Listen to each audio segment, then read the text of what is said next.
প্রিয় শিক্ষার্থী বন্ধুরা, আজকে আমরা রাইট ফর্ম অফ ভার্বের গুরুত্বপূর্ণ রুলস নিয়ে আপনাদের সামনে হাজির। আজরাইল একটা ওয়ার্ড, এর ভিতরে আছে এ, ডাবল জে, আর, অয়, ই এবং এল।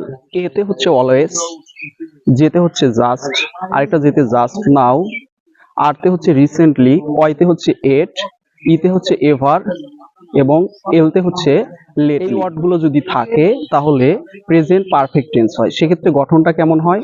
প্রথম হচ্ছে সাবজেক্ট, অ্যাডভার্বিয়াল যে ওয়ার্ডগুলো আছে এই ওয়ার্ডগুলো বসবে, তারপরে হচ্ছে যে হ্যাভ অথবা হ্যাজ হবে, তারপরে হচ্ছে ভার্ব থ্রি হবে এবং তারপরে হচ্ছে বাকি অংশ হবে।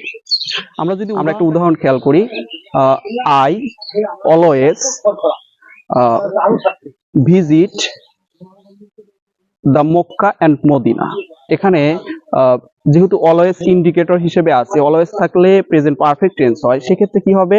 ভিজিট থেকে আই এর সাথে হ্যাভ বসে, এটার ম্যাচিং করার জন্য হ্যাভ ভিজিটেড হবে। প্রিয় শিক্ষার্থী বন্ধুরা, এখানে কি হচ্ছে?